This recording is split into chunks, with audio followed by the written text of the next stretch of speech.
استعیذ باللہ من الشیطان الرجیم۔ آج 30 اگست 2024 ہم اپنے درس کا سلسلہ سورۃ البقرہ کی آیت نمبر 165 سے ہی کریں گے۔ اس آیت کا 165 کا پہلا حصہ ہم لوگوں نے بہت تفصیل سے سمجھ لیا تھا۔ پہلے حصے میں اللہ نے جو بیان کیا ہے میں ایک مرتبہ اس کو دہرا دیتا ہوں۔ اللہ فرماتے ہیں وَمِنَ النَّاسِ مَن يَتَّخِذُ مِن دُونِ اللَّهِ أَندَادًا، لوگوں میں سے وہ لوگ بھی ہیں کہ جو اللہ کو نظر انداز کرتے ہوئے، جو دونا کا ترجمہ میں نے بتایا تھا کہ دونا کا معنی کسی کی اہمیت کو کم کرنے کے لیے، کسی کو قابل توجہ نہ سمجھتے ہوئے اس کو نظر انداز کرنے کے لیے استعمال کیا جاتا ہے۔ تو وَمِنَ النَّاسِ، لوگوں میں سے وہ بھی ہیں جو اللہ کو قابل توجہ نہ سمجھتے ہوئے، اللہ کو نظر انداز کرتے ہوئے، مَن يَتَّخِذُ، جو اپنا لیتے ہیں اپنے اہتمام کے ساتھ، اپنے ارادے کے ساتھ کسی چیز کو اخذ کر لیتے ہیں۔ وہ کون ہیں جن کو اخذ کرتے ہیں؟ اندادن، یعنی کہ یہ لوگ کیا کرتے ہیں، لوگوں میں سے ایک جماعت ایسی بھی ہے کہ جو اللہ کو نظر انداز کرتے ہوئے انداد کو منتخب کر لیتی ہے، انداد کو اپنا لیتی ہے۔ اور انداد کے بارے میں نے بہت تفصیل سے 2 نشستوں کے اندر بیان کیا۔ پہلی نشست کے اندر ہم نے الہکم الہ واحد، اس کے بارے میں ایک تفصیلی بحث کی تھی۔ اللہ کے اس کلام کو ہم نے سمجھنے کی کوشش کی تھی کہ الہکم الہ واحد، کہ اللہ تمہارا الہ ہے اور تمہارا الہ ایک ہی الہ ہے۔ تو اس کے بعد جو ان فی خلق السماوات والارض کی آیت آئی تھی، بہت تفصیل سے اللہ نے ان تمام چیزوں کو بیان کیا۔ ہم نے اس کو بھی سمجھا تھا کہ پوری کائنات کے اندر وحدت قانون کا ایک طریقہ کار موجود ہے، ایک ہی قانون کے ماتحت یہ تمام چیزیں تسخیر کر دی گئی ہیں، مسخر ہیں، اپنے ہی جو قانون ان کے اندر موجود ہے اس کے مطابق عمل کیے جا رہی ہیں۔ تو اس کے بعد اللہ نے جو آسمانوں، زمین اور سحاب، مسخر، یہ سارے الفاظ تھے، اس کو ہم نے بہت ڈیٹیل میں سمجھا تھا۔ ان چیزوں کو بیان کر کے اس نے یہ پیغام دیا تھا کہ اقتدار اعلیٰ وہ اللہ ہی کی ذات ہے، لیکن لوگوں نے کیا کیا ہے کہ لوگوں نے انداد کو مقرر کیا، اللہ کی ذات کو نظر انداز کر کے انہوں نے انداد مقرر کر لیے۔ جو من یتخذ کا لفظ آیا ہے، اتخاذ کا معنی یہی ہوتا ہے کہ کسی چیز کو بڑی اہتمام، بڑی کوشش اور دلچسپی کے ساتھ اپنا لینا۔ تو انداد کو اپنا لیا۔ انداد کے بارے میں نے بیان کیا تھا کہ ندن یا ندن، یہ عربی زبان کے اندر مخالف قوت کے لیے استعمال کیا جاتا ہے، ایسی قوت جو انسان کو اپنی طرف کھینچ رہی ہوتی ہے۔ تو اللہ کے مقابلے میں اللہ کو نظر انداز کرتے ہوئے لوگوں نے یہی معاملہ کیا کہ ان قوتوں کی طرف اپنے آپ کو لے کے جانا شروع کر دیا، جس کی بحث میں نے پچھلے سیشن کے اندر دین و مذہب کے درمیان جو بنیادی فرق ہے اس کو بیان کرتے ہوئے بھی کی تھی کہ اللہ کے مقابلے میں کوئی دوسرا قانون جب تیار کرتا ہے، اللہ کے قانون کو قابل توجہ قرار نہیں دیتا، قابل عمل تسلیم نہیں کرتا، اس کے بارے میں یہ گمان کرتا ہے کہ اگر ہم نے یہ قانون اپنا لیا تو ہم اپنے معاشرے کو بہتر طریقے سے چلا نہیں سکتے ہیں، تو اس کے مقابلے میں جو اپنا قانون پیش کر دے اور اس پہ چلنے کی دعوت بھی دینا شروع کر دے، اس کو قرآن کی اصطلاح میں طاغوت قرار دیا گیا ہے۔ جو عام طور پر ہمارے یہاں معاملہ ہوتا ہے نا، طاغوت کیا ہے، مجھے تو طاغوت کا مطلب نہیں پتہ، طاغوت ہوتا کیا ہے۔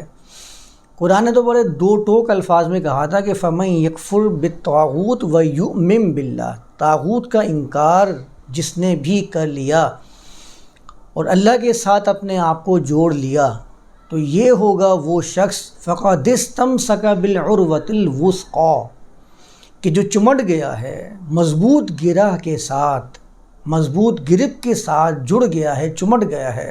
لن انفصام لہا، انفصام کا مطلب ٹوٹنا نہیں ہوتا، بلکہ شیشے میں کبھی دیکھا ہوگا ٹوٹنے سے پہلے ایک دراڑ پڑ جاتی ہے، ایک نشان آ جاتا ہے، اس کو عربی زبان میں انفصام کہا جاتا ہے۔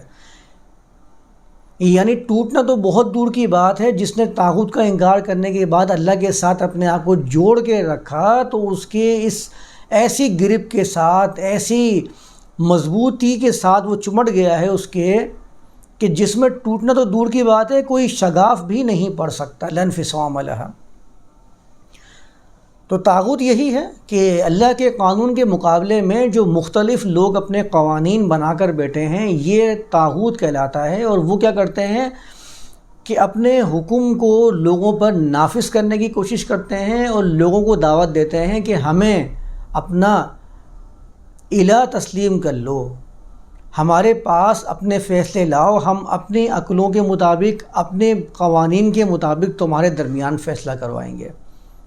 یہ پورا قرآن نے ایک جگہ پہ بیان کیا ہے۔ اس نے کہا تھا الم تر الی الذین یزعمون انہم آمنوا بما انزل الیک وما انزل من قبلک، کیا آپ نے ایسے لوگوں کا مشاہدہ نہیں کیا؟ ان لوگوں کی طرف آپ نے کبھی توجہ دی ہے؟ کیا آپ نے ان کی طرف نہیں دیکھا؟ ترجمہ مختلف انداز سے طرح کے کیے جاتے ہیں، آپ کر لیجئے۔ یزعمون، جن کا زعم یہ ہے، جو گمان یہ کرتے ہیں، خیال یہ کرتے ہیں، یا خیال پیش ایسا کرتے ہیں، یعنی آپ کو ایسا پریٹینڈ کر کے بیان کرتے ہیں، ایسا لگتا ہے کہ آپ بھی سمجھیں گے شاید یہ اللہ پر ایمان لے کر آ چکے ہیں، انہم آمنوا بما انزل الیک وما انزل من قبلک، کہ وہ آپ کی طرف جو نازل ہوا ہے اس کے اوپر بھی ایمان لے کر آئے ہیں، ایسا پریٹینڈ کریں گے۔ اور جو آپ سے پہلے نازل کیا گیا تھا یہ اس کے اوپر بھی ایمان لانے کا ہی باور کرواتے ہیں لوگوں کے سامنے۔ لیکن آگے چل کے اللہ ان کی حقیقت بیان کرتا ہے، کہتا ہے یریدون ان یتحاکموا الی الطاغوت، چاہتے یہ ہیں کہ باہمی معاملات کے فیصلے طاغوت کی طرف لے کر جائیں۔ وقد امروا ان یکفروا بھی، جبکہ ان کو اس بات کا حکم کیا گیا تھا کہ آپ اس کا کفر کریں گے، آپ اس کے ساتھ کفریہ رویہ اختیار کریں گے طاغوت کے ساتھ۔ تو طاغوت یہی چیز ہے کہ اپنے قانون کو اللہ کے قانون کے مقابلے میں پیش کر کے لوگوں کو اس کی طرف آنے کی دعوت دی جائے، اور جو لوگ اس کی طرف چلے جائیں گے وہ عبدت طاغوت بن جائیں گے۔ قرآن نے اس کا پورا نقشہ کھینچا ہے، وہ عبدت طاغوت کے الفاظ آئے ہیں، طاغوت کے بندے، طاغوت کے غلام، طاغوت کے ماتحتی میں اپنی زندگی گزارنے والے، ان کو قرآن عبدت طاغوت قرار دیتا ہے۔ تو یہی طاغوتیت ہے، یہی وہ طغیانی ہیں، یہی وہ طاغوت ہے جس کو قرآن نے ایک جگہ پر شیطان بھی قرار دیا ہے، وَلَا تَتَّبِعُوا خُطُوَاتِ الشَّيْطَانِ۔ اور اسی کو ایک جگہ پہ اندادن، جیسے کہ ابھی ہم جو آیت پڑھ رہے ہیں اس میں قرآن نے اندادن کے الفاظ استعمال کیے ہیں، اور انداد جمع کا لفظ ہے تو ظاہر ہے ہر کسی کا، میں نے کہا تھا ند الگ الگ ہوتا ہے، ہر کسی نے اپنے ہی مزاج کے مطابق ند بنایا ہوا ہے جو اس کی اپنی طرف کھینچے چلے جا رہا ہے، وہ بھی دوڑا چلے جا رہا ہے، اس کی طرف بھاگا چلے جا رہا ہے، اپنے جذبات کی رو میں بہے جا رہا ہے۔ یحبونہم کحب اللہ، ان کے ساتھ اس طریقے سے چمٹا ہوا ہے جیسے کہ اللہ کے ساتھ چمٹنا تھا، جیسے کہ اللہ کے ساتھ اپنے آپ کو ثابت قدمی اختیار کرنے کا حکم فرمایا، اس طریقے سے وہ انداد کے ساتھ اپنے تعلق کو استوار کیا ہوا ہے، اس طرح سے ثابت قدمی کا مظاہرہ کر رہا ہے۔ تو یہاں بڑی تفصیلی بحث ہوئی تھی، پھر بات چلی گئی تھی کہ محبت کا جو لفظ آیا ہے عربی زبان میں، کیا وہ ہمارے ہاں استعمال ہونے والا لفظ اللہ کی ذات کے لیے، اللہ کی ذات کے شایان شان ہے بھی یا نہیں ہے؟ اور ہمارے ہاں جو اس کو استعمال کر کے جس طریقے سے لوگوں کو مذہب کی طرف دھکیلا گیا اور اللہ کی ذات کو ایک مجسم گمان کرنا یہ مجبوری بن گیا، اس کی بنیاد کیا تھی؟ محبت کے لفظ کو غلط طریقے سے پیش کرنا اور اس کو جذبات سے متعلق کر دینا، یہ وجہ تھی جس کی وجہ سے ہر شخص کا خدا الگ الگ ہے، کیونکہ ہر شخص نے الگ خدا تصور کیا، اپنے مائنڈ، اس کا مائنڈ الگ ہے تو اس کی فکر الگ ہے، فکر الگ ہے، خیال الگ ہے، خیال الگ ہے، تو خدا اس کو الگ ہی نظر آنے لگ گیا اپنے دماغ کے اندر۔ دنیا میں جتنے ان کو آپ کو معبودان باطل جن کو آپ کہتے ہیں خدا نظر آئیں گے، ان سب کی تصویریں، ان سب کے جو مجسمے ہیں وہ بالکل جدا ہیں، ان سب کے بارے میں لوگوں کے خیالات بھی متفرق ہیں۔ وجہ کیا ہے کہ ہر کسی نے اپنی خیال سے خدا تراشا ہوا ہے، کیونکہ ان کے ہاں بنیادی چیز کیا ہے کہ آپ نے جذبات کو متعلق کر دیا خدا کی ذات کے ساتھ۔ دین نے، جو میں نے لاسٹ ٹائم بھی بیان کیا تھا نا، دین میں جذبات سے تعلق نہیں ہوتا، دین کا تعلق بصیرت کی بنیاد پر ہوتا ہے، عقل کی بنیاد پر ہوتا ہے، دلائل اور براہین کی بنیاد پر ہوتا ہے۔ دلیل ہونی چاہیے یا برہان ہونا چاہیے، اس کو قرآن نے خود بھی ببانگ دوہر اعلان کیا ہے، قُلْ هَاتُوا بُرْهَانَكُمْ إِن كُنتُمْ صَادِقِينَ، آپ ان سے کہہ دیجئے لے آؤ، برہان پیش کرو، جو باتیں، جو دعوے تم کرتے ہو، اگر تم سچے ہو تو برہان لے کر آ جاؤ۔ تو ایسا کیسے ہو سکتا ہے کہ ایک ذات سامنے والے سے برہان کا مطالبہ کرے لیکن خود برہان پیش نہ کرے اپنے وجود کے اوپر یا اپنے کلام کے صحیح ہونے کے اوپر؟ یہ تو ممکن نہیں ہے۔ ایسی ذات سے، اللہ کی ذات سے، یہ بہت بعید چیز ہے کہ وہ خود تو برہان کا مطالبہ کرے اور دوسروں کو برہان کی طرف جانے سے بھی روک دے کہ خدا کے بارے میں سوال نہیں کرنا، ایسا نہ ہو کہ تم گمراہ ہو جاؤ۔ یہ کیسے ہو سکتا ہے؟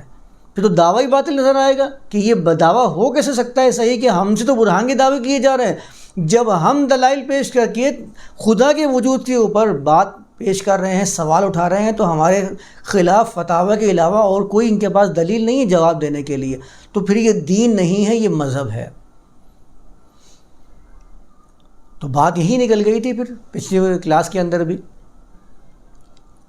میں نے جو بیان کیا تھا، میں ایک مرتبہ مختصر اس کو سامنے رکھ دیتا ہوں تاکہ ایک سلسلہ رب بنا رہے، انداز بھی سمجھ میں آ جائے گا، طاغوت بھی سمجھ میں آ جائے گا، عبادت کے اوپر بھی ہم بات کر رہے تھے، وہ بھی سمجھ میں آ جائے گا کہ عبادت کہتے کس کو ہیں، کیونکہ ہم تو عبادت کے لفظ سے ہمارے ذہن میں جو ایک نقشہ کھینچنا شروع ہو جاتا ہے، ابھی آپ کے ذہن میں بھی جو نقشہ آ رہا ہوگا میری بات سن کے، وہ ہم سب جانتے ہیں کہ ہمارے ذہن میں کیا نقوش ابھرنا شروع ہو جاتے ہیں عبادت کے لفظ سے۔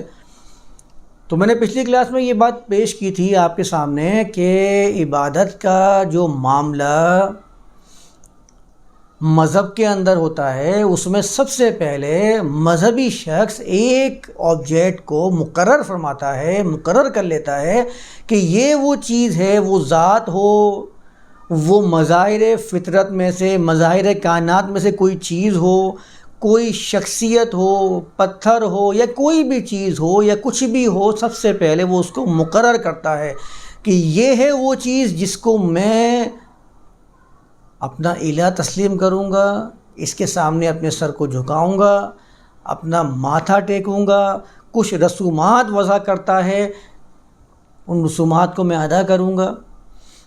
تو میں نے کہا تھا نا، ان کے درمیان، ان کے مابین رشتہ کس چیز کا ہوتا ہے؟ پرستار اور پرستیدہ۔ وہ اس کا پرستار، اس کی پرستش کرنے والا، اور وہ ذات جس کو اس نے مقرر کیا ہے وہ اس کی پرستیدہ کہلاتی ہے، جس کو بعد میں تبدیل کرتے کرتے انہوں نے معبود کا لقب دینا شروع کر دیا اور الہ کا ترجمہ بھی ایسے ہی کرنا شروع کر دیا۔ یہ بات میں نے پچھلی دفعہ رکھی تھی۔ اتنا ہی تعلق ہوتا ہے پرستار اور پرستیدہ کے اندر۔ اس نے رسومات کی ادائیگی کر لی، آپ دیکھیں 5 وقت کی نماز ہمارے یہاں ادا کر لی جاتی ہے تو اپنے آپ کو بڑا بوجھ اترا ہوا گمان کیا جاتا ہے، بہت بڑی ذمہ داری تھی جو میں نے ادا کر لی ہے۔ فجر کی نماز کے لیے جب اٹھنے والے لوگ ہیں، جب فجر کی نماز کے لیے ادا کرتے تھے ہم لوگ، تو 2 رکعت ادا کر کے ایسا لگتا تھا کہ اب بس اب فریش ہو گئے، اب ساری ذمہ داری پوری ہو گئی ہمارے پاس سے، اب سو جاتے ہیں، جب ٹائم ہوگا نوکری میں جانے کا تو اٹھ جائیں گے، جو ذمہ داری تھی وہ تو ادا ہو گئی نا۔ آج بھی میں نے بہت سارے لوگوں کو دیکھا ہوا ہے کہ ظہر کی نماز کی ادائیگی یا عصر کی نماز کی ادائیگی کر لیتے ہیں تو کوشش کرتے ہیں کہ جلدی سے کوئی ٹائم مل جائے تو اس میں ادا کرتے ہیں تاکہ ذمہ داری پوری ہو جائے، تاکہ ہم اپنے کاموں کو دوبارہ سے اسی ڈھنگ کے اوپر جاری و ساری رکھیں جس پر وہ چل رہا تھا۔ تو یہی تعلق ہوتا ہے۔ اس کے بعد جو دنیاوی معاملات ہوتے ہیں، اخلاقیات جو دنیا کے اندر پائی جاتی ہیں وہ سب میں تقریباً برابر ہوتی ہیں ہر مذہب کے اندر۔ نیک بن جاؤ، جھوٹ نہ بولو، دھوکہ نہ کرو، فریب نہ کرو، دوسرے کے قتل نہ کرو، دوسرے کو پریشان نہ کرو، یہ ساری چیزیں تقریباً ہر مذہب کے اندر برابر ہوتی ہیں۔ تو اب کیا ہوتا ہے کہ یہ اخلاقی معاملات ہو گئے، وہ ہو گئے پرستش، یعنی خدا کے ساتھ تعلق اس بنیاد پر ہو گیا۔ یہاں پر آپ کا تعلق ہو گیا دنیاوی معاملات کے اندر لوگوں کے ساتھ، اس کو وہ کہتے ہیں خدا پرستی، اس کو کہتے ہیں یہ نیک عملی۔ تو یہ ہر مذہب میں پائی جاتی ہے۔ تو اس کی وجہ سے کیا ہوتا ہے کہ تقابل ادیان کا جو ہمارے ہاں ایک نظریہ پیش کیا ہے، ادیان کے درمیان میں تقابل، تو یہ چیز تو آپ کو ہر جگہ مل جاتی ہے، ہر جگہ یہ چیز پائی جاتی ہے۔ تقابل ادیان کا جب مطالعہ کیا جاتا ہے تو یہ چیزیں ہر جگہ موجود ہیں۔ تو کہا جاتا ہے کہ پھر اسلام بھی دیگر مذاہب کی طرح ایک مذہب بن جاتا ہے۔ اس لحاظ سے اگر دیکھا جائے تو بات غلط نہیں ہے، ہر مذہب کے اندر یہ چیزیں پرستش بھی ہو رہی ہے، لوگوں کے ساتھ بھلائی کے کام بھی ہو رہے ہیں، چیریٹی بھی کی جاتی ہے، ہر جگہ یہ معاملات چل رہے ہیں۔ پھر جب میں نے آپ کے سامنے دین کا تصور پیش کیا تھا جو قرآن نے پیش کیا ہے، تو میں نے کیا کہا تھا کہ وہاں پر خدا کا تعلق پرستار اور پرستیدہ والا نہیں ہوتا، اللہ اور اس بندے کا تعلق کیا ہوتا ہے، اقتدار اعلیٰ والا اور اس کا محکوم والا، یعنی حاکم اور محکوم کا تعلق بنتا ہے اللہ اور بندے کے درمیان۔ کہ اس نے کہا وَإِلَٰهُكُمْ إِلَٰهٌ وَاحِدٌ، جب اس نے کہا لا الہ، کوئی اقتدار اعلیٰ نہیں ہے سوائے اللہ کے، تو اب اس نے اس بات کا اقرار کر لیا ہے کہ میری جو گردن ہے وہ جھکے گی، وہ کس کے سامنے جھکے گی؟ اللہ کی ذات کے سامنے۔ اللہ کے حکم کے مطابق مجھے اپنی زندگی کا ایک ایک حصہ گزارنا ہے، یعنی وہ میرا حاکم ہے اور میں اس کا محکوم ہوں۔ اور حاکم اور محکومیت والا معاملہ ایسا ہوگا کہ جس طرح اس کائنات کے اندر ایک سورج چلا آ رہا ہے، کوئی ایک لمحہ بھی ایسا نہیں ہے کہ سورج اللہ کے قانون سے سرتابی کرنے کی کوشش کر سکے، یا ایک لمحہ بھی وہ یہ گمان کر لے کہ میں نے اپنا فرض ادا کر لیا ہے، اب مجھے مزید اس کے فالو کرنے کی ضرورت نہیں ہے حکم کو۔ تو ایسا ممکن ہی نہیں تھا۔ اسی طرز کے اوپر انسان کو اپنی زندگی گزارنے کی کوشش کرنی ہے، اس وقت وہ اس کو اپنا حاکم اور خود کو اس کا محکوم گمان کرے جب بات بنتی ہوئی نظر آئے گی۔ تو یہ تعلق اللہ کا اور بندے کا ہوتا ہے۔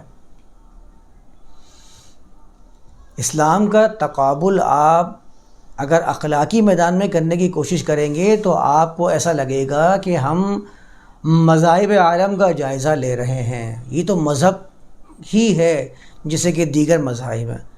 آپ قرآن کا آپ قرآن کا موازنہ، اسلام کا موازنہ دیگر مذاہب سے کیسے کر سکتے ہیں؟ وہ تو اخلاقی تعلیمات پر اور پرستش کی بنیاد پر قائم و دائم ہیں۔ آپ کو اگر اسلام کا تقابل کرنا ہے تو دنیا کے آئین کا، دنیا میں جو حکومتیں کامیاب سمجھی جاتی ہیں ان کے قوانین کا آپ ذرا جائزہ لیں اور تقابل کریں، اس کا تقابل کریں قرآن سے، تو آپ کو معلوم ہوگا کہ ہاں یہ ہے جو اللہ نے پیغام دیا ہے، جو اللہ نے قانون دیا ہے، اور یہ ہے وہ قانون جو لوگوں نے خود سے بنایا ہوا ہے۔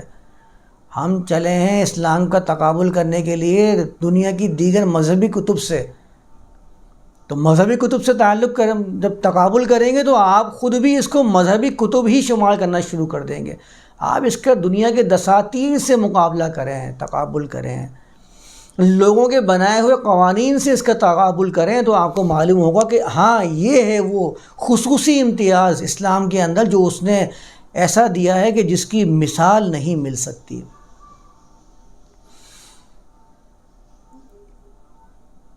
جب اصول تبدیل کر دیے، اللہ کے تعلق کو تبدیل کر دیا تو لازمی طور پر اس سے جو متعلقہ چیزیں تھیں وہ بھی چینج ہونا شروع ہو گئیں، تبدیل ہو گئیں۔ جب تک اللہ سے مراد، اللہ کے ساتھ تعلق سے مراد حاکم اور محکومیت والا معاملہ تھا، لوگ اللہ کو اپنا حاکم سمجھتے تھے تو خود کو محکوم گمان کرتے تھے۔ جیسے ہی انہوں نے اللہ کو اپنا پرستیدہ قرار دینا شروع کر دیا تو پھر عبادت کا لفظ، اس کا معنی بالکل تبدیل ہو کر رہ گیا۔ پھر عبادت سے مفہوم سمجھا جانے لگ گیا کہ اس کے سامنے چند رسومات کی ادائیگی کر لینا یہ عبادت ہوگی۔ جب تک اللہ کو حاکم مانا تھا اس وقت عبادت کا معنی تھا اپنے آپ کو سامنے والے کی محکومیت میں دے دینا، حاکمیت کے اندر اپنے آپ کو محکوم گمان کرنا شروع کر دینا۔ جیسے ہی آپ نے اللہ کو حاکم کے عہدے سے اتار کر ایک پرستیدہ بنایا، ویسے ہی عبادت کا معنی تبدیل ہو کر فوراً سے پرستش بن گیا۔ آپ دنیا میں دیکھ لیجئے کیا ہو رہا ہے۔ ایک عابد بندے کے بارے میں سب سے پہلے ہمارے خیال میں کیا آتا ہے؟ ایک بزرگ ہستی کے بارے میں ہمارے خیال میں کیا آتا ہے؟ ایک بزرگ ہستی کے بارے میں ہمارے ذہن میں سب سے پہلے جو چیزیں آنا شروع ہوں گی وہ یہ ہوں گی کہ وہ کونا پکڑ کے بیٹھ جاتا ہے، چند رسومات کی ادائیگی کر لیتا ہے، ہاتھ میں اس کی تسبیح ہوتی ہے، وہ جس خدا کو جس ٹائٹل سے پکارتا ہے اس خدا کا بار بار اس کی زبان پہ تذکرہ آ رہا ہوتا ہے، وہ ہر بات کے اندر آپ کی توجہ کو خدا کی طرف مبذول کرنے کی کوشش کرتا ہے۔ اس کے سر کسی بھی قانون کے سامنے جھکے ہوئے ہوں، اس سے اس کو کوئی سروکار نہیں ہوتا۔ اس نے اپنے آپ کو کسی کا بھی تابع بنایا ہوا ہو، کسی بھی قانون کے سامنے وہ چل رہا ہو، کسی بھی قانون کے مطابق زندگی گزارا ہو، اس سے اس کو کوئی سروکار نہیں ہوتا۔ اس کو بس یہ ہوتا ہے کہ میری پرستش جو ہے وہ مکمل طریقے سے ہوتی رہے، میں اس کی تکمیل کر لوں۔ حاکمیت اس نے کس کی اختیار کی ہوئی ہے، اس سے کس کو کیا سروکار ہے؟ آپ دیکھ لیجئے آج کیا ہو رہا ہے۔ جو اپنے آپ کو بہت نیک سمجھتے ہیں، جو اپنے آپ کو بہت مذہبی سمجھتے ہیں، وہ کس قانون کے تابع اپنی زندگی گزار رہے ہیں، ان کو اس سے کوئی سروکار نہیں ہے۔ ان کو مقصد تو بس اس سے کہ میرا تعلق میرے خدا کے ساتھ اچھے سے زیادہ، اچھے سے اچھا استوار ہوتا چلا جائے اور میں کامیابی تک پہنچ جاؤں، میں نجات حاصل کر لوں۔ کیونکہ عبادت کا مفہوم جو لیا گیا ہے وہ بہت ہی غلط لیا گیا ہے۔ میں پچھلے سیشن کے اندر بھی میں یہ بات کر رہا تھا، وہاں پر بھی میں کچھ آیات پیش کرنے کے بعد میں نے بات کو ختم کر دی تھی۔ جب بھی میں نے کہا تھا کہ آپ قرآن کی آیات سے جائزہ لینا شروع کر دیں، جب موسیٰ رسول اللہ فرعون کے پاس جاتے ہیں تو فرعون والے کیا کہتے ہیں؟ فَقَالُوا وَنُؤْمِنُ، چند ہی آیات آپ کو واضح کر دیں گی کہ قرآن میں عبادت کا مفہوم ہے کیا۔ فَقَالُوا وَنُؤْمِنُ لِبَشَرَيْنِ مِثْلِنَا وَقَوْمُهُمَا لَنَا عَابِدُونَ، انہوں نے کہا تھا کہ کیا ہم ہمارے ہی طرح کے دو بشارت دینے والے دو انسانوں کو امن دینا شروع کر دیں، ان کی بنیاد پر لوگوں کو امن دینا شروع کر دیں، یا اس کا ترجمہ آپ یہ کر لیجئے کہ کیا ہم ایمان لے کے آ جائیں ہماری جیسے دو بندوں کے اوپر، مثلنا۔ اور اگلے جملے میں وہ کہتے ہیں وَقَوْمُهُمَا لَنَا عَابِدُونَ، اور یہ دونوں بندے ایسے ہیں کہ ان کی قوم ہمارے لیے عابد ہیں۔ اب آپ بتائیے کہ فرعون کی پرستش کیا کرتے تھے وہ لوگ، فرعون کے آگے سجدہ کیا کرتے تھے وہ لوگ، فرعون کو وہ اپنا الہ گمان کر کے بیٹھے ہوئے تھے۔ انہوں نے فرعون کے لیے کوئی رسومات کی ادائیگی کرنی ہوتی تھی کہ مجھے 5 وقتہ اس کے سامنے اپنے ماتھے کو ٹیکنا ہے اور فلاں چیزیں پڑھنی ہے تاکہ یہ مجھ سے خوش ہو جائے؟ یہ ہرگز مطلب نہیں تھا۔ جب انہوں نے کہا وَقَوْمُهُمَا لَنَا عَابِدُونَ، اس کا مطلب تھا کہ یہ جو قوم ہے، جن قوم سے یہ دونوں تعلق رکھتے ہیں، ان دونوں کی قوم تو ہماری محکومیت کے اندر ہے، ہمارے قانون کے مطابق اپنی زندگی گزار رہی ہوتی ہے، ہماری محکوم قوم ہے۔ یہ کیسے ہم ان دونوں لوگوں پر ایمان لے کے آ جائیں، یا کیسے ہم ان دونوں کی بنیاد پر امن فراہم کرنا شروع کر دیں؟ بالکل واضح وہاں پر وَقَوْمُهُمَا لَنَا عَابِدُونَ کو ترجمہ کر کے دیکھ لیجئے، وہاں معلوم ہو جائے گا کہ لَنَا عَابِدُونَ کا مطلب کیا ہے، واضح ہو جائے گا قرآن عبد کا معنی کیا بیان کر رہا ہے کہ محکوم قوم ہے ہماری محکوم قوم ہے، اور ہم ان کے ہی قوم سے نکلے ہوئے دو بندوں کو امن فراہم کر دیں۔ یہی تو وہ بات ہے جو موسیٰ رسول اللہ نے فرعون کو کہا تھا وَتِلْكَ نِعْمَةٌ، آج تمہارے سامنے میں قوم کو چھٹکارے کا مطالبہ کر رہا ہوں، تم میرے سامنے جو ہے وہ اپنے احسانات جتلا رہے ہو، مجھے بابا کا وعدے ہو کہ تمہارے ساتھ میں نے ایسا کیا، تمہارے ساتھ میں نے ایسا کیا، یہ نعمتیں تمہیں دی ہیں. تو موسیٰ رسول اللہ کہتے ہیں وَتِلْكَ نِعْمَةٌ تَمُنُّهَا، یہ وہ نعمت ہیں جس کا تم مجھ پر احسان جتلا رہے ہو. عَلَيَّ أَنْ عَبَّدْتَ بَنِي إِسرائیل، اس کے سہارے تم عبدت، عین با و دال کا لفظ ہے، اس کی بنیاد پر تم یہ ثابت کرنا چاہتے ہو کہ بنی اسرائیل کو اپنا محکوم بنا لو گے. عبدت کے الفاظ آئے ہیں تو ظاہر سی بات ہے وہاں کوئی بھی یہ ترجمہ نہیں کر سکتا کہ عبدت کا مطلب تم ان سے اپنی عبادت کرواؤ گے جو ہمارے ہاں کی جاتی ہے، جو مروج مفہوم ہے. قرآن واضح طور پر عین با و دال سے یہ وضاحت کر رہا ہے، بار بار بیان کر رہا ہے کہ یہ عبادت کا مفہوم حاکمیت ہے.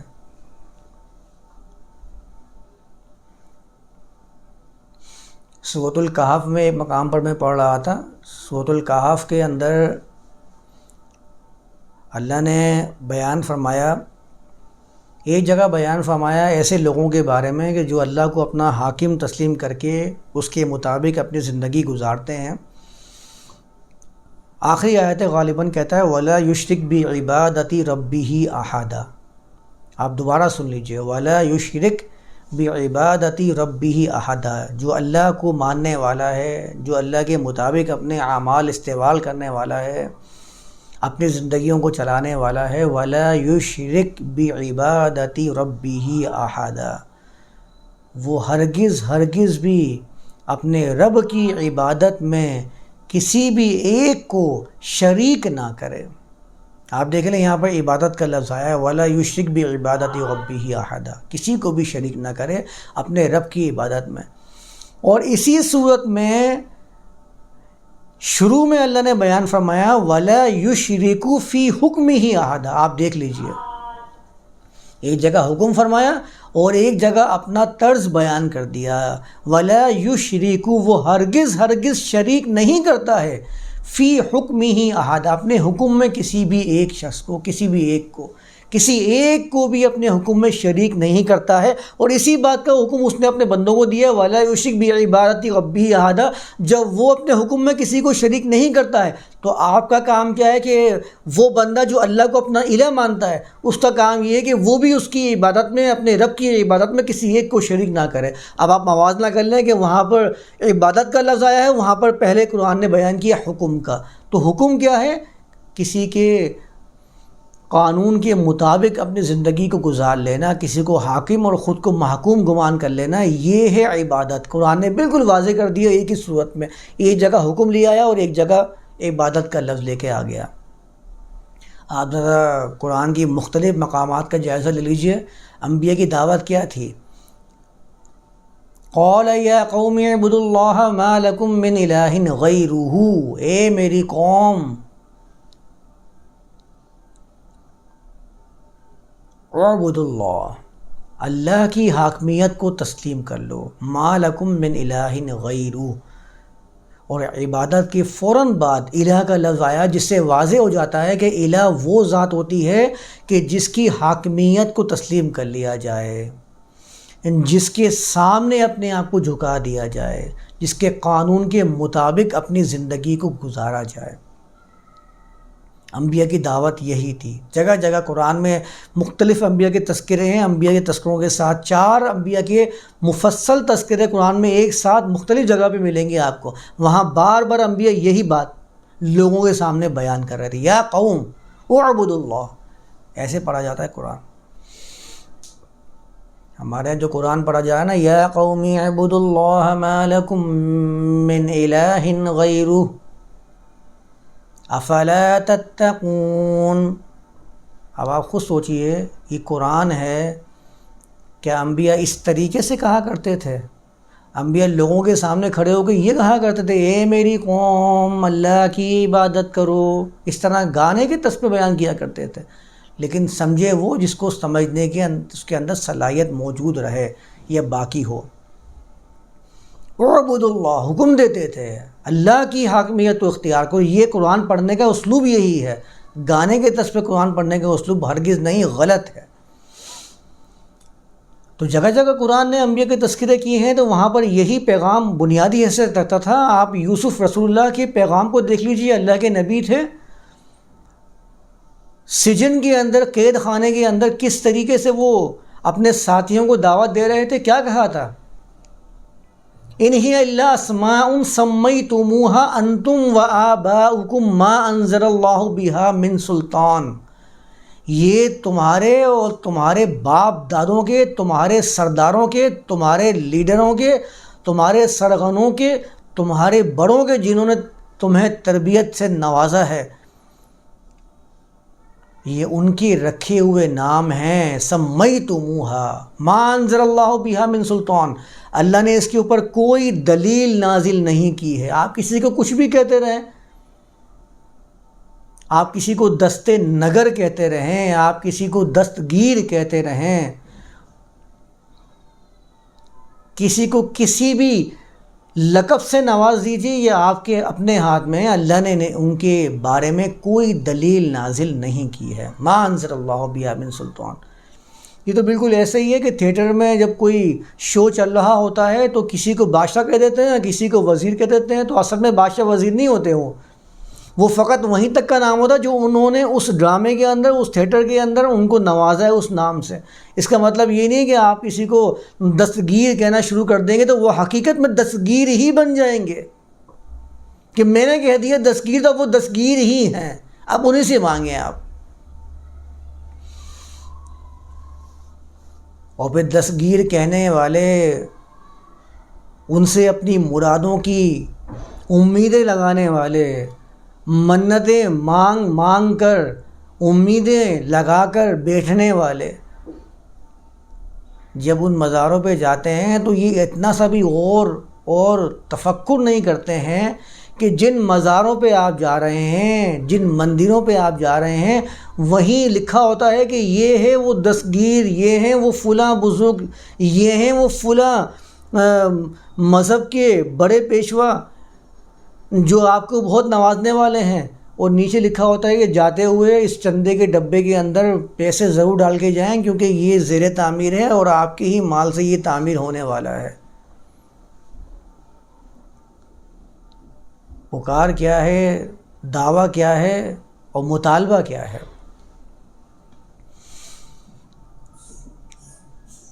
تو کیا کہا تھا یوسف نبی اللہ نے؟ انہوں نے کہا کہ یہ جو نام ہیں یہ تمہارے اپنے تیار کیے ہوئے ہیں، اللہ نے اس پر کوئی دلیل نازل نہیں فرمائی ہے۔ ان الحکم الا للہ، حکم، حاکمیت، قانون صرف اور صرف اللہ کے لیے، نہیں ہے کوئی حکم مگر اللہ کے لیے۔ اور آگے لکھا ہوا ہے اسی آیت کی آگے، امر اللہ تعبدوا الا ایاہ۔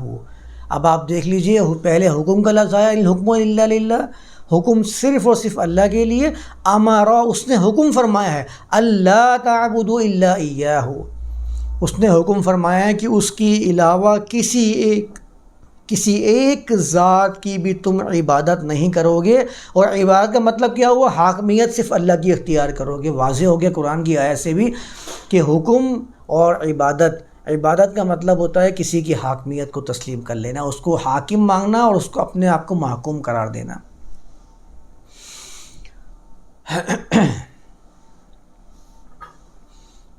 کئی مقامات ہیں قرآن کے جہاں پر آپ اگر جائزہ لیں تو آپ کو سمجھ میں آئے گا کہ ہمارے ہاں جو عبادت کا مفہوم ہے وہ اصل معاملہ اللہ کی ذات کے بارے میں وہ غلط گمان ہے جو ہمارے ہاں پیدا کر دیا گیا ہے کہ وہ آپ کا پرستیدہ ہے، اس کی آپ کو ورشپ کرنی ہے۔ نہیں، وہ آپ کا حاکم اعلیٰ ہے، آپ کو اس کی محکومیت اختیار کرنی ہے۔ قرآن نے ایک جگہ ایک مقام پہ کہا، وما خلقت الجن والانس الا لیعبدون۔ ابھی آپ کسی کو بیان کریں گے نا کہ بھئی عبادت کا مفہوم یہ ہے، تو اس کے سامنے سے پہلا دعویٰ جو آئے گا وہ یہ والی آیت آئے گی، وما خلقت الجن والانس الا لیعبدون، کہ تمہیں تو اللہ نے صرف عبادت کے لیے پیدا کیا ہے۔ وما خلقت الجن والانس، میں نے نہیں تخلیق کیا انس اور جن کو الا مگر لیعبدونی، صرف اس غرض سے کہ وہ میری عبادت کریں۔ یہ والی آیت سب سے پہلے دلیل پیش کی جاتی ہے کہ عبادت کے لیے تو اللہ نے پیدا کیا ہے۔ وہ ایک شعر بھی ہے نا علامہ اقبال کا کہ وہ عبادت کے لیے پیدا کیا ہم نے انسان کو، ورنہ نہیں خیر و خواہی کے لیے پیدا کیا انسان کو، ورنہ عبادت کے لیے کچھ کم نہ تھے جو کروں بیاں۔ ایسا کوئی شعر بھی ہے، بہرحال میرے خیال سے وہ میں غلط بیان کر گیا، وہ شعر انسانیت کے ساتھ بھلائی کے بارے میں ہے۔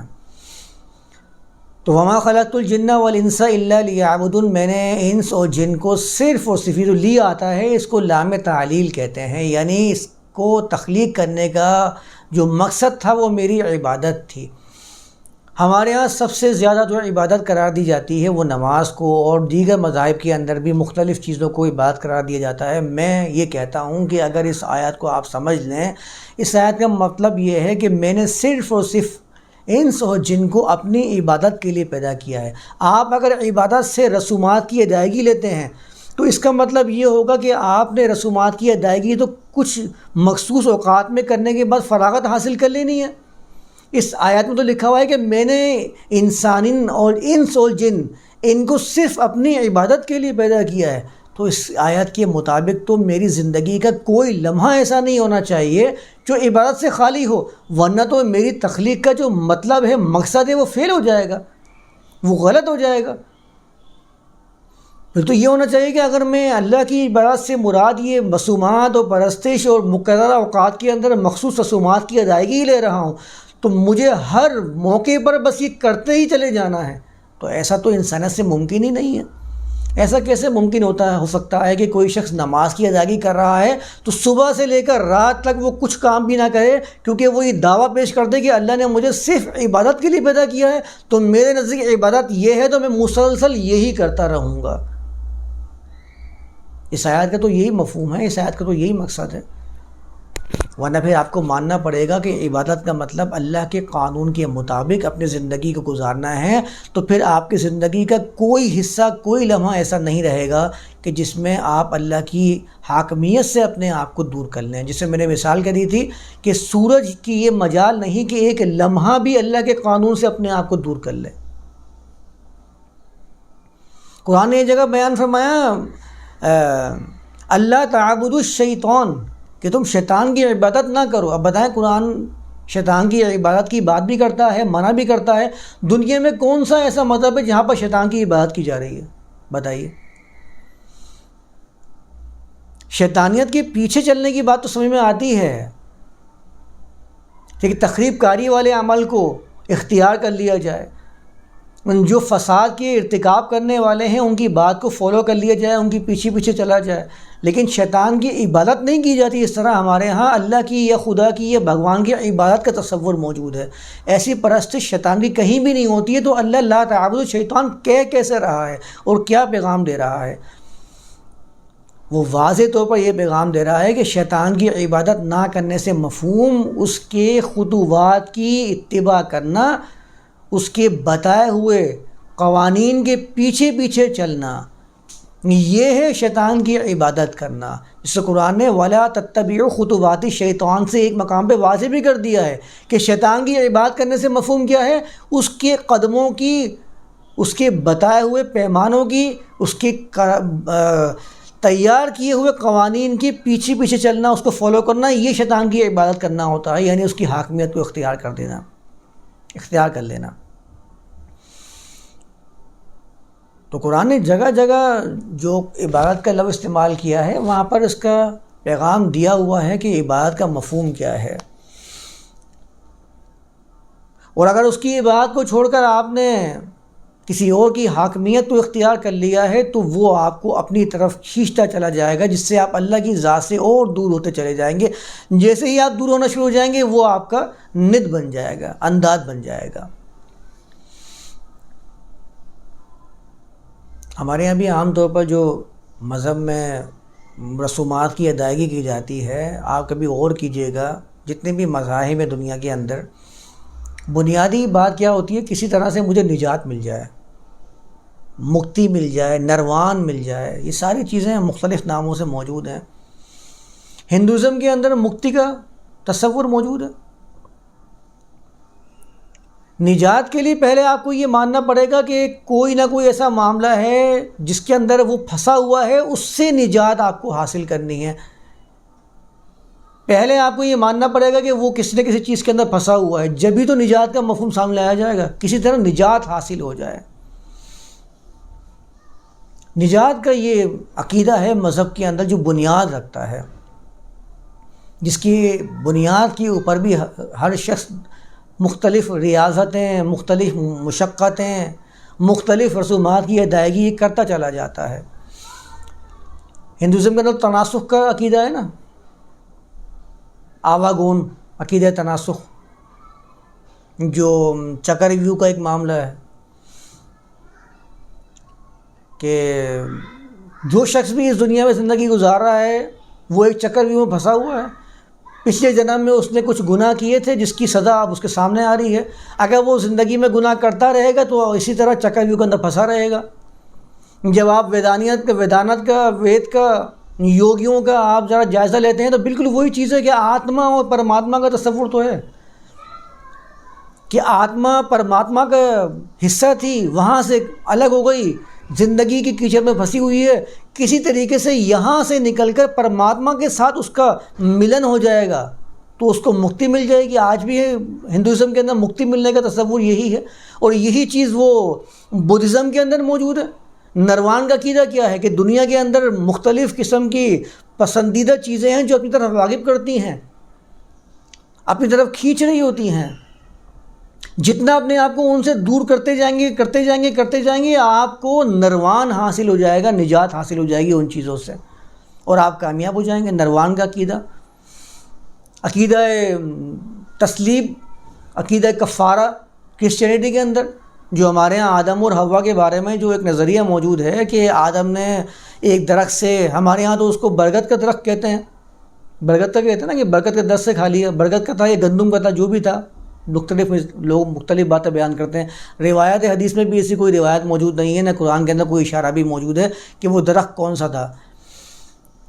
بس شجرہ کے الفاظ آئے، ہم لگ گئے کام کے اوپر، ہم نے وہاں سے لے لیا کہ بھئی وہاں پر بائبل میں لکھا ہوا ہے کہ وہ گندم کا یا برگد کا کون سا درخت تھا، اس سے انہوں نے وہ چیز کھا لی ہے، تو وہ اپنے صحیح راستے سے بھٹک کر اس دنیا کی کیچڑ میں آگے پھنس گئے ہیں۔ تو یہ تو ایک قید خانہ ہے، کیونکہ ان کو بطور سزا زمین پہ پھینکا گیا تھا۔ اس لیے تو ہمارے یہاں عقیدہ ہے کہ یہ الدنیا سجن المؤمن، کہ دنیا جو ہے مومن کا قید خانہ ہے، وہ جنت الآخرہ، اور وہ جنت الکافر، کافر کی جنت ہے، یہ وہیں سے لیا ہوا عقیدہ ہے۔ تو ان کا کیا ہے کہ آپ کے باپ نے جرم کیا تھا، اس کی جرم کی پاداش میں آپ دنیا میں پھینکے گئے ہیں، اس کیچڑ میں پھنس چکے ہیں، اس گندگی کے اندر آگے اپنی زندگی گزار رہے ہیں۔ تو آپ کے اس گناہ کی پاداش میں خدا نے کیا کیا، اپنے بیٹے کو صلیب دلوا کے آپ کے گناہوں کا کفارہ کر دیا۔ تو آپ پر لازم ہے کہ عقیدہ کفارے پر ایمان لے کر آئیں تاکہ اس جگہ سے نجات حاصل کر کے اپنے صحیح مقام پہ چلے جائیں۔ اور یہی چیز یہودیزم کے اندر بھی موجود ہے۔ ہمارے بڑوں نے اللہ کے اوپر ایمان لانے میں جو غلطیاں کی تھیں اس کی سزا ہم بھگت رہے ہیں، اور چند دن کے لیے ہم جہنم کا مزہ چکیں گے، کیونکہ بہت ساری باتیں جہنم کے بارے میں کہتے ہیں کہ انسان وہاں جائے گا اور بالکل پاک صاف ہو جائے گا، بھٹی میں اس کو پاک کر کے جیسے کپڑے کو دھو کر واشنگ پاؤڈر سے صاف کر دیا جاتا ہے، اس طرح اس کے صحیح مقام پہ لے جایا جائے گا۔ تو ان کے ذہن میں بھی عقیدہ ہے، اور باقی جتنے مذاہب ہیں، چھوٹے موٹے مذاہب جو لوگوں میں رائج ہیں اور دنیا کے اندر پائے جاتے ہیں، آپ ان کا جائزہ لیں، ان کے اندر ایک بنیادی چیز نجات کا عقیدہ ہے، کسی طرح نجات مل جائے مجھے۔ تو لازمی طور پر نجات کے لیے پھر آپ کو کوئی نہ کوئی کوششیں کرنی پڑیں گی، کچھ نہ کچھ عقائد تصور کرنے پڑیں گے۔ بڑے مذاہب کے اندر مکتی و نروان، عقیدہ کفارہ، کوئی ایپل کا درخت سے کھانے کی بات کر رہا ہے، کوئی برگد یا گندم کے درخت سے کھانے کی بات کر رہا ہے، مشہور کیا ہوا ہے مختلف طریقے سے۔ وہ ہم اس دن ڈسکس نہیں کر رہے تھے وہ کہ ایپل کا جو سائن ہے وہ 1 بائٹ ایپل، تو وہ تو اشارہ ہی اس پہ دیا ہوا ہے کہ ایک بائٹ لیا سیب کا اور دھڑام سے نیچے آ کے گر گئے. اس لیے انہوں نے لوگو مشہور کر دیا کہ one byte apple, apple company کا مشہور لوگو ہے. تو بنیادی پیغام، بنیادی چیز مذاہب عالم کے اندر کیا ہے؟ کسی طرح نجات مجھے مل جائے. اور یہ نجات ملنے کا معاملہ کیا ہے کہ میری نجات ہو جائے. انسانیت جائے، چولہے میں جاتی ہے چولہے میں جائے، جہنم میں گرتی ہے جہنم میں گر جائے، مجھے اس سے کوئی واسطہ نہیں ہے، مجھے اپنی نجات پیاری ہے. یعنی کہ میرے ذہن میں اتنا زیادہ یہ چیز بسی ہوئی ہے کہ میں کسی کے لیے کچھ کرتا ہوں اس میں بھی اپنی نجات ڈھونڈتا ہوں کہ میں اس کے لیے کروں گا تو نجات مجھے ملے گی. تو یہ نجات والا جو کنسیپٹ ہے یہی انسان کو لے کر جاتا ہے ان ریاضتوں کی طرف، ان چیزوں کی طرف جس سے اللہ کا تصور بالکل بدل کے رہ جاتا ہے. وہ حاکم اور محکوم کا تعلق وہ پرستار اور پرستیدہ کا بن جاتا ہے کہ میں کسی طریقے سے اپنے آپ کو اس دلدل سے نکال لوں، اس چکرویو سے نکالوں جس میں پھنسا ہوا ہوں. بہرحال تو بات چل رہی تھی عبادت کے بارے میں کہ کس طریقے سے ہمارے ہاں عبادت کے لفظ کو بدل دیا گیا، اور جیسے ہی بدلا گیا ویسے ہی ہم نے حاکم کو ایک پرستار کی شکل میں گمان کرنا شروع کر دیا کہ یہ میرا آبجیکٹ آف ورشپ ہے. پھر میں نے کہا تھا نا کیسر کا خدا الگ ہے، دنیا الگ ہے، کیسر کی دنیا الگ ہے اور اللہ کی دنیا الگ ہے. سیاست اور مذہب کے بارے میں بات کی تھی. تو پھر یہی ہوتا ہے کہ اللہ کے مقابلے میں بھی قوانین آگے کھڑے ہو جاتے ہیں اور ارباب شریعت الگ ہو جاتے ہیں، ارباب سیاست الگ ہو جاتے ہیں. جو ارباب سیاست ہوتے ہیں وہ اپنے قوانین خود بناتے ہیں، اللہ کے مقابلے میں اپنے قوانین پیش کرنا شروع کرتے ہیں. یہی وہ چیز ہے جسے قرآن طاغوت کہتا ہے، جس کا میں ذکر ابھی کر رہا تھا. اور پھر لوگ اپنے قوانین کے معاملات کو لے کر ان لوگوں کے پاس جاتے ہیں، طاغوت کے پاس، اور اللہ سے اپنے آپ کو دور کرنا شروع کر دیتے ہیں. اللہ کے مقابلے میں ہر وہ قانون جو انسانیت کے درمیان پیش کیا جاتا ہے وہ طاغوت ہے. یہ بالکل واضح ہے قرآن کی آیات سے. جتنا آپ اس سے قریب ہوتے چلے جائیں گے آپ اتنا ہی اللہ سے دور ہوتے چلے جائیں گے. قرآن نے اس کو اندادن کے لفظ سے تعبیر کیا ہے. یہ وہ ند بن جاتا ہے کہ آپ اس کی طرف کھنچتے چلے جا رہے ہیں، جتنا کھنچتے چلے جا رہے ہیں وہ اپنی طرف کھینچتا چلے جا رہا ہے، آپ اللہ کے قوانین سے دور ہوتے چلے جا رہے ہیں. من دون اللہ اندادا یحبونہم کحب اللہ. جب بالکل کھنچے چلے جائیں گے تو اس کے ساتھ تعلق ایسا بنا لیں گے جیسے کہ اللہ کے ساتھ تعلق بنانے کی ضرورت تھی. اس طرح اس کے ساتھ ثابت قدمی کا مظاہرہ کرنا شروع کر دیں گے. آگے اللہ فرماتا ہے والذین آمنوا اشد حبا للہ. البتہ وہ لوگ جو ایمان والے ہیں، جو امن دیا، جنہوں نے جو ایمان لے کر آئے، ترجمہ جو بھی کر لیجیے، وہ اللہ کے لیے حب میں بہت شدید ہیں، اللہ کے ساتھ اپنے آپ کو جوڑ کر رکھنے میں بہت زیادہ شدت سے اس کام پر عمل پیرا ہیں. آیت اگلا حصہ وَلَوْ يَرَى الَّذِينَ ظَلَمُوا إِذْ يَرَوْنَ الْعَذَابَ. یہ لو کا جو لفظ آتا ہے یہ شرط ہے ماضی کا عربی زبان کے اندر، اور ماضی کی شرط جو ہوتی ہے وہ ہمیشہ حسرت میں بدل جاتی ہے. مثال کے طور پر لو قرأت نجحت، عربی زبان میں ایک عبارت ہے اگر میں پڑھ لیتا میں کامیاب ہو جاتا. نہ میں نے پڑھا نہ میں کامیاب ہوا. یعنی ماضی کی شرط جو ہوتی ہے وہ آپ کی حسرت میں کنورٹ ہو جاتی ہے. تو اللہ یہاں بیان فرمانا وَلَوْ يَرَى الَّذِينَ ظَلَمُوا. اب یہ ماضی کا تذکرہ ہے، غور سے اس بات کو سمجھنے کی ضرورت ہے. اور اگر وہ دیکھ لیتے، وہ مشاہدہ کر لیتے، کون؟ الذین ظلموا، وہ لوگ جنہوں نے ظلم کیا. یہ ظلم قرآن سے ظلم قرار دے رہا ہے. اپنے انداز مقرر کرنا، اللہ کی طرف سے دوسرے قانون کی طرف کھنچے چلے جانا، یہ ظلم ہے.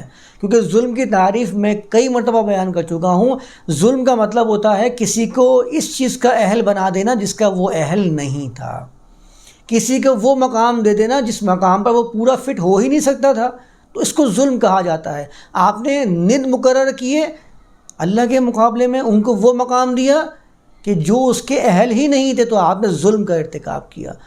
تو کاش کہ آپ دیکھ لیتے ان لوگوں کو الذین ظلموا، جنہوں نے ظلم کا ارتکاب کیا، اذ یرون العذاب، جب انہوں نے اس کام کو کرنے کے بعد عذاب کا مشاہدہ کر لیا، اپنے معاملات میں جو بندشیں، رکاوٹیں، اس سارے معنی میں عذاب کے بیان کر چکا ہوں، زندگی کی جو شیرینی تھی جب ان سے وہ چھننا شروع ہو گئی، زندگی کے جو فوائد تھے، جو نعمتیں تھیں، جو حصول وہ کر سکتے تھے، اس پر رکاوٹیں آ کر کھڑی ہو گئیں، جب انہوں نے اپنی آنکھوں سے دیکھ لیا تو سمجھ لیا ان القوت للہ جمیعا، تو سمجھ لیا، جان لیا اس چیز کو کہ قوت اللہ ہی کے لیے ہے، جمیعا، ہر قسم کی تمام قوت صرف اللہ ہی کے لیے ہے، یعنی کہ اللہ کے قانون کے ساتھ جڑ کر ہی انسان کو قوت حاصل ہو سکتی ہے، وحدانیت حاصل ہو سکتی ہے، آپس میں ایک دوسرے کے ساتھ اچھے طریقے سے آپ رہ سکتے ہیں، معاشرے کے اندر جڑ کر رہ سکتے ہیں، کیونکہ انسان کا دوسرے انسان کے ساتھ تعلق صرف اور صرف اخوت اور مساوات کا ہے۔ حاکم اور محکوم والا تعلق انسان کا دوسرے انسان کے ساتھ ہے ہی نہیں، تو ہمارے خود ساختہ بنائے ہوئی اصطلاحات ہیں کہ ہم نے فلاں کو حاکم اور اپنے آپ کو محکوم گمان کرنا شروع کر دیا۔ انسان کا دوسرے انسان کے ساتھ تعلق اخوت اور مساوات کا ہی ہے بس، کیونکہ انسان ہونے کی بنیاد پر دو انسان آپس میں ایک دوسرے کے بالکل برابر ہیں۔ قرآن کا واضح حکم ہے، جس کو تسلیم نہیں کرتا وہ قرآن کی آیات کا انکاری ہے۔ انسان ہونے کے لحاظ سے دو انسان بالکل برابر ہیں، اور غلبہ حاکم ہمیشہ وہ ہوتا ہے جو دوسرے سے اونچا ہوتا ہے، جو غالب ہوتا ہے، جو اس سے مرتبے میں اونچا ہوتا ہے۔ جب وہ انسان ہونے کے لحاظ سے دونوں برابر ہیں تو وہ اس کا حاکم اور وہ اس کا محکوم ہو کیسے سکتا ہے؟ قرآن نے جگہ جگہ وَلَٰكِنَّ أَكْثَرَ النَّاسِ لَا يَعْلَمُونَ کے الفاظ استعمال کیے ہیں، وہ کیے اس لیے ہیں کہ انسان نے اپنی قدر کو پہچانا ہی نہیں، اس نے اپنے فرق میں اپنی جو ذات تھی اس کے اوپر غور نہیں کیا، نہ ہی اس کے درمیان میں اپنے آپ کو سمجھنے کی کوشش کی۔ اس کو یہ معلوم ہی نہیں ہو سکا کہ وہ اس کا حاکم بن کیسے سکتا ہے، جبکہ انسان ہونے کے برابر کے بنیاد پر دونوں برابر ہیں۔ حاکم تو وہ ہوتا ہے جو غلبے والا ہو، جو کسی سے برتر ہو، تو وہ تو اللہ کی ذات ہے جو حاکمیت کا دعویٰ بھی کر رہی ہے اور حاکم ہونے کی پوری شان رکھتی ہے۔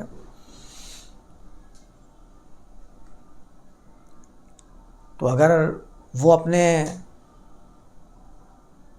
اپنے جیسے انسان کو اپنے اوپر حاکم گمان کرتا ہے تو وہ اپنے ذات کے بارے میں، انسانیت کے مرتبے کے بارے میں غافل ہے۔ اس لیے قرآن کئی مقامات پر وَلَٰكِنَّ أَكْثَرَ النَّاسِ لَا يَعْلَمُونَ کہہ رہا ہے کہ وہ اس حقیقت سے آشنا ہی نہیں ہے کہ اس کا مقام کیا ہے، انسان کا مقام کیا ہے۔ انسان نے اپنے مقام کو پہچانا ہی نہیں، اپنے آپ کو چھوٹا گمان کر کے سامنے والے کو خود ہی فوقیت دینا شروع کر دی، اس کو حاکم تسلیم کرنا شروع کر دیا۔ تو وہ جان لیتے ہیں کہ ان القوت للہ جمیعا، اللہ کے قانون کے ساتھ جڑے رہو گے تو قوت حاصل کر سکتے ہو، جماعت بنا سکتے ہو، سب کی سب قوت اللہ ہی کے لیے ہے۔ وَأَنَّ اللَّهَ شَدِيدُ الْعَذَابِ، اور اس بات کو بھی جان لیا کہ اللہ عذاب کی قوت رکھتا ہے، عذاب کا بہت شدید ہے، طاقتور ہے، اس کے قانون میں اتنی طاقت ہے کہ جو اس کے قانون سے منہ موڑے گا اس کے زندگی کے اندر معاملات بگڑنا شروع ہو جائیں گے۔ یہ ایک مقام پہ قرآن نے بیان بھی کیا ہے، وَمَنْ أَعْرَضَ عَنْ ذِكْرِي، جس نے میری ذکر سے، میری یاد سے، اب یہاں پر بھی ذکر کا مطلب وہ کر دیا تسبیحات، میرے شرف سے، میری حفاظت سے جس نے بھی منہ موڑ لیا ہے، یعنی کہ جس نے بھی میرے قانون سے اپنے آپ کو دوسرے قانون کی طرف لے جانا شروع کر دیا، ند بنانا شروع کر دیے، فَإِنَّ لَهُ مَعِيشَةً ضَنْكَ وَنَحْشُرُهُ يَوْمَ الْقِيَامَةِ أَعْمَى، تو بے یقینی طور پر اس کی معیشت، اس کی زندگی کے معاملات تنگ ہو جاتے ہیں، تنگ ہیں اس کے معاملات۔ وَنَحْشُرُهُ يَوْمَ الْقِيَامَةِ أَعْمَى، ہم اس کو حشر کریں گے اس کا قیامت کے دن اندھا۔ اب یہاں سے نکالنا شروع کر دیا کہ قیامت کا دن وہ ہوتا ہے جس میں تمام انسانیت مر جائے گی، سور میں پھونکا جائے گا. ترجمہ یہی کرتے ہیں سور میں پھونکا جائے گا، اور کچھ تو کرتے ہیں سور کو پھونکا جائے گا. اب سور کیا ہے بھائی؟ سور وہ باجا ہے، وہ بغل ہے، وہ نرسنگھا، پتہ نہیں کیا کیا نام لوگ بیان کر رہے ہوتے ہیں. اس کے پھونکنے کے لیے اللہ نے ایک فرشتہ تخلیق کیا جس کا نام اسرافیل بتایا جاتا ہے. اسرافیل جو ہیں وہ اسی انتظار میں بیٹھے ہیں کہ کب اللہ کا حکم ہو اور کب میں اس باجے کو بجاؤں. میں اگر الفاظ استعمال کروں ہماری زبان کے اردو والے تو یہی الفاظ ہوں گے، باجے کو بجاؤں. باجے ہی کہتے ہیں ہمارے ہاں. اس کو آپ بغل کہہ دیجئے، جیسے کہ بعض مذاہب کے اندر ہندوازم میں مندر کے باہر بجاتے ہیں نا، اسی بغل کہتے ہیں اس کو، پتہ نہیں کیا کہتے ہیں، نرسنگھا کہہ دیجئے، کچھ بھی کہہ دیجئے. یہ پیش بھی کرتے ہیں اور گانے اور باجے کے اوپر حرام ہونے کی دلیل بھی پیش کرتے ہیں. جب آپ خود پیش کر رہے ہیں کہ اللہ نے اس کو تخلیق کیا اس لیے فرشتے کو کہ وہ باجا بجائے، تو پھر تو یہ جواز ثابت ہو گیا اللہ کی طرف سے ہی. یعنی ہم تو قدوت سے دلیل لے کر بھی باجا ثابت کر سکتے ہیں کہ ہاں شرعی طور پر حلال ہے اور جائز ہے، اور آپ کہہ رہے ہیں کہ باجا حرام ہے کیونکہ یہ روایات میں باجے کی حرمت آئی ہے. تو پھر آپ وہ روایت بتائیں نا مجھے، اس روایت کا کیا کرنا ہے جس سے آپ یہ اسرافیل کے وجود پر دلیل پیش کرتے ہیں اور سور کا ترجمہ قرآن سے پیش کرتے ہیں. یہ تو باجا ہے، بتائیے. وَنُفِخَ فِي الصُّورِ کا ترجمہ پیش کر دیتے ہیں. بہرحال وہ میرا ابھی موضوع نہیں ہے، میں اس کو بہت تفصیل سے بیان کروں گا آگے جا کے انشاءاللہ. تو انشاءاللہ بھی میں نے ابھی جو کہا ہے، ویسے ہمارے ہاں انشاءاللہ عام طور پر ایسا کامن ہو چکا ہے کہ بعض اوقات سن کے لگتا ہے کہ اس نے انشاءاللہ کہا ہے نا ابھی کام نہیں کرے گا. اچھا اس کے دل میں بھی ہوتا ہے کہ میں انشاءاللہ کہہ دوں کام نہیں ہوگا نا، تو چلو یہ ہوگا کہ اگر اللہ نے چاہا تو، اللہ نے چاہا نہیں تو میں کہوں، میں تو اللہ کے ایک سامنے ایک معمولی سی مخلوق ہوں، اللہ نے نہیں چاہا تو میری کیا حیثیت ہے یار. بندہ پوچھتے یار تم نے مجھ سے وعدہ کیا تھا یہ کام کر کے تو تم نے کیا نہیں، یار میں نے تو انشاءاللہ کہا تھا نا. تو اللہ نے چاہا نہیں تو میں نے کیسے کرنا ہے بھائی؟ اللہ نے نہیں چاہا تو میری کیا حیثیت ہے میں وہ کام انجام دے سکوں. تو انشاءاللہ ہمارے ہاں اس طرح بھی استعمال کیا جاتا ہے، لیکن بھائی میرا والا انشاءاللہ والا انشاءاللہ نہیں ہے. اصل میں انشاءاللہ کا مطلب ہوتا ہے عربی زبان کے اندر کہ اگر اللہ نے چاہا، مشیت الہی کا مطلب ہے اللہ کے قانون کے مطابق. اس کو ذرا تصحیح کر لیں. اس کا مطلب یہ نہیں ہے کہ میں نے اپنا جو بوجھ ہے وہ اللہ کے سر پہ ڈال کے اپنے آپ کو سائلنٹ کر لینا ہے. نہیں نہیں، ایسی بات نہیں ہے. اس کا مطلب یہ ہے کہ اللہ نے اگر چاہا، یعنی کہ اللہ کے قانون مشیت کے مطابق میں انشاءاللہ اس کو بیان کروں گا، اس کے قانون مشیت کے مطابق ہی اس کو بیان کیا جائے گا. تو اس طرح وہ ہمارے ذہن میں یہ آ جاتا ہے کہ بھئی وہ قیامت کا دن ہوگا تو وہ اندھا کر کے اللہ اس کو اٹھائے گا. وہ کہے گا رب لما حشرتنی اعمی وقد کنت بصیرا، تو نے مجھے اندھا کیوں اٹھا دیا؟ اب وہ سوال کر رہا ہے اللہ سے سوال کر رہا ہے، جس کے بارے میں وہ خود کہتا ہے لا یسأل عما یفعل وهم یسألون، جو وہ عمل کرتا ہے اس سے سوال نہیں کیا جا سکتا اور یہ لوگ سوال کیے جائیں گے. یہی آیت ہے قرآن کے الفاظ بالکل یہی ہیں. مجہول کا صیغہ ہے، سوال نہیں کیا جا سکتا جو وہ عمل کرتا ہے یہ لوگ، جبکہ یہ لوگ سوال کیے جائیں گے. وهم یسألون. اور بھی پیش کر دیتے ہیں کہ رب لما حشرتنی، وہ سوال کر رہا ہے. یہ سوال و جواب کا سلسلہ نا یہ آدم اور ابلیس والے قصے کے اندر بھی موجود ہے کہ فرشتے سوال کر رہے ہیں تو کیوں پیدا کرے گا بھائی، تو کیوں پیدا کرے گا، یہ تو فساد کریں گے. وہاں اللہ سے مکالمہ چل رہا ہے، سوال چل رہا ہے. اللہ کی تخلیق پر اعتراض کرنے کی ترجمہ کیا جاتا ہے. اللہ کی تخلیق پر اعتراض ہو رہا ہے، کیوں پیدا کر رہا ہے ان کو، یہ تو زمین میں فساد کرنے والے ہیں، یہ تو خون بہائیں گے تو پیدا کر رہا ہے. ایسے الفاظ ہیں تقریباً، میرے خیال سے یہ میرا انداز کچھ چینج ہوگا، الفاظ تقریباً سیم یہی ہیں. الفاظ میں بھول گیا ہوں. وَإِذْ قَالَ رَبُّكَ لِلْمَلَائِكَةِ إِنِّي جَاعِلٌ فِي الْأَرْضِ خلیفہ، میں زمین میں خلیفہ مقرر کرنے کا ذکر تھا بھائی، تخلیق کرنے کا ذکر نہیں تھا. جاعل فی الارض خلیفہ کا لفظ ہے وہاں پر، یہ نہیں خالق فی الارض خلیفہ نہیں ہے. صحیح کر لیں ترجمے کو. جاعل کا مطلب تخلیق نہیں ہوتا، مطلب کسی کو عہدے سے سرفراز کرنا ہوتا ہے۔ میں زمین میں مقرر کر رہا ہوں، مقرر کرنے والا ہوں۔ یہ وہی الفاظ ہیں، انی جاعلک للناس اماما، ابراہیم رسول اللہ سے فرمایا تھا میں آپ کو لوگوں کے لیے امام بنانے والا ہوں۔ تو آپ کیا ترجمہ تخلیق کرنا کرتے ہیں وہاں پر؟ قالوا اتجعل، انہوں نے کہا اتجعل، کیا آپ بنائیں گے، کیا تو بنائے گا اے رب، فیہا من یفسد فیہا ویسفک الدماء، جو اس میں فساد کرے گا اور ویسفک الدماء، خون کو بہائے گا۔ تو سوال جواب کا سلسلہ تو وہاں بھی چلا آ رہا ہے، ابلیس کے ساتھ بھی سوال جواب ہے نا، مکالمہ چل رہا ہے۔ تو ترجمے صحیح کرنے کی ضرورت ہے۔ جب وہ خود کہہ رہا ہے اسے سوال کیا ہی نہیں جا سکتا ہے تو پھر ان کو ہم کس طرح سمجھیں گے؟ تو لکھا ہوا ہے رب لما حشرتنی اعمی وقد کنت بنا بصیرا، میں تو بصیرتوں والا تھا، آپ نے مجھے اندھا اٹھا دیا۔ بہرحال تو جس نے بھی میرے ذکر سے اعراض کیا اس کا معیشت تنگ ہے اور اندھا ہے۔ اندھے کا مطلب یہی نہیں ہوتا آنکھوں سے اندھا، قرآن میں تو اندھا آنکھوں سے اندھا تو نہیں بیان کیا، صم بکم عمی فہم لا یرجعون۔ کوئی ایک شخص اس آیت کا ترجمہ بایولوجیکلی یہ ثابت کر دے کہ ہاں اس کا مطلب آنکھوں سے اندھا، بینائی کا چلے جانا، سماعت سے محروم ہو جانا، اور اس کے ساتھ کیا ہے، زبان سے بولنے کی طاقت کا مٹ جانا۔ کوئی ایک ترجمہ نہیں کرتا اس کا، سب کے سب وہاں پر فگریٹیولی ترجمہ کرتے ہیں، میٹافوریکلی ترجمہ کرتے ہیں، مجازی ترجمہ کرتے ہیں۔ لیکن دوسرے مقامات پہ کہتے ہیں لما حشرتنی اعمی کا ترجمہ آپ کریں آنکھوں کا اندھا۔ ہم نہیں کر سکتے ترجمہ بھائی، ہم وہاں پر ترجمہ نہیں کر سکتے۔